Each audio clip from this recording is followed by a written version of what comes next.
Salut YouTube, ici Farid. Une nouvelle IA vient de sortir par OpenAI. Elle s'appelle ChatGPT. Ce que je vous propose aujourd'hui, c'est qu'on développe un jeu P-Game en Python à l'aide de cette IA. Vous êtes prêts?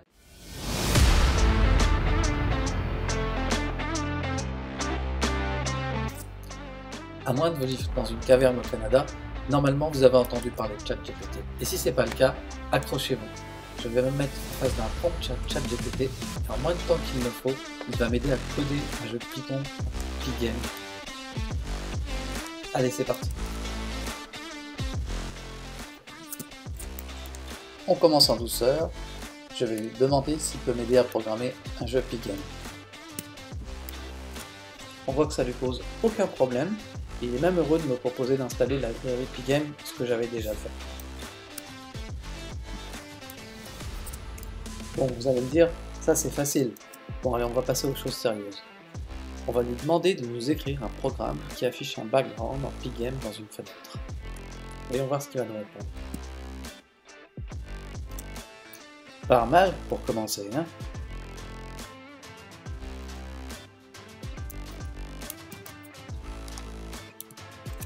Ce que je vous propose, eh bien, c'est de coller ce code dans VS Code et de l'exécuter pour voir ce que ça donne.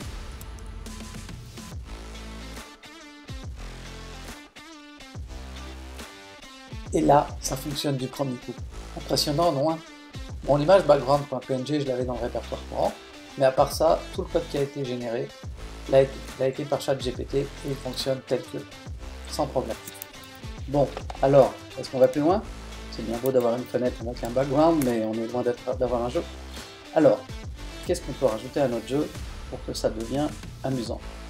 Eh bien, on va lui rajouter un alien, bien sûr.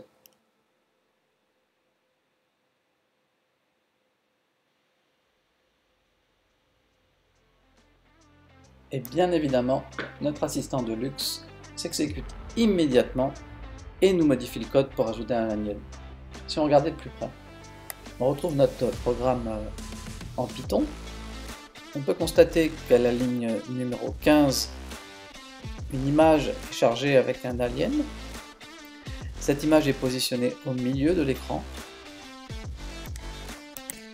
Copions le nouveau code intégrant l'alien dans VS Code. Magie, cela fonctionne. Maintenant, demandons-lui de faire se déplacer l'alien avec les flèches à gauche, à droite, en haut, en bas.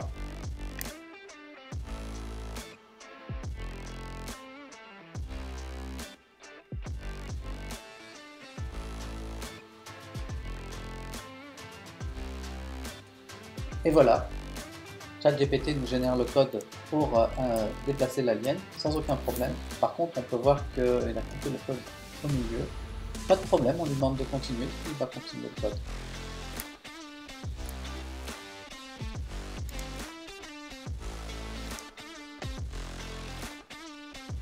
Et voilà, comme par magie, notre alien se déplace en haut, à droite, à gauche, en bas.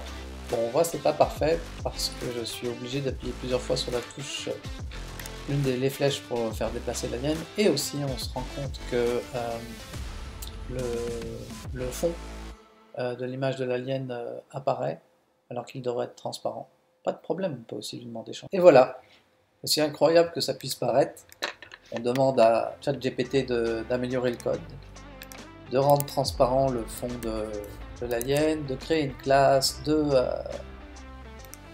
rendre plus fluide le déplacement de l'alien, et il nous change le code sans aucun problème, et on peut voir que ça fonctionne merveilleusement bien.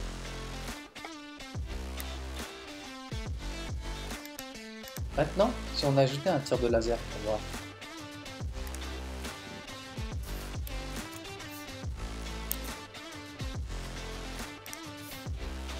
Encore une fois, le résultat est bluffant. Par lui-même, il comprend qu'il faut ajouter le laser au bout de l'alien et qu'il faut supprimer ce tir lorsqu'il sort de l'écran.